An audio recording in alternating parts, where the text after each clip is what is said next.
For a barbell squat, it's absolutely vital you know how to put the bar onto your back. A lot of people experience pain in their spine when they're doing barbell squats because the barbell is resting on their neck. What we want to do is create a shelf for that bar to rest on, and that is going to be on your traps. How do we do that? Grab the bar, hands just outside shoulder width, and what I'm thinking about here is pulling that barbell onto my back.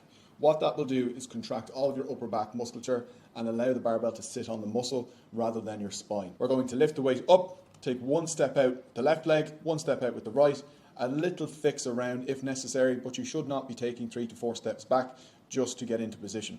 We want to be relatively close to the rack when we're finished the set. Because you're going to be exhausted, you don't want to have to be walking 3, 4, 5 steps forward just to put the barbell back in. Everyone's squat stance is going to be slightly different. I recommend you start with feet just outside shoulder width, left foot pointing out at 11 o'clock, right foot pointing out at 1 o'clock. From there, you can make slight changes throughout your sets until you find your comfortable position. Before we begin the descent, what we want to do is take a big breath of air into our stomach and brace down hard. What do I mean by brace down hard? Imagine I was going to punch you in the stomach.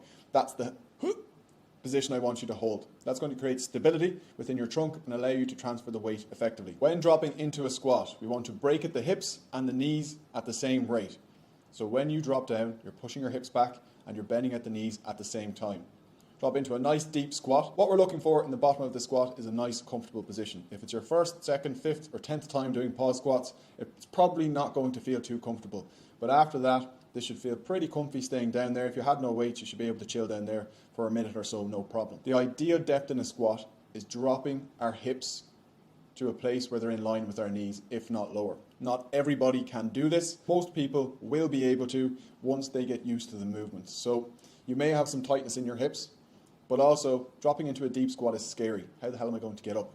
So building up your confidence using pause squats is a great way to unlock extra range of motion in the hips too. We want to keep everything contracted.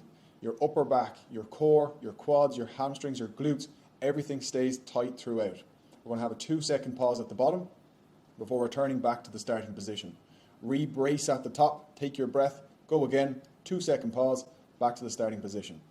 As you can see from the side here, I have a nice neutral spine. Gazing straight ahead, heels firmly on the floor, driving through the quads and keeping my upper back tight. And that is how you do a paused barbell squat.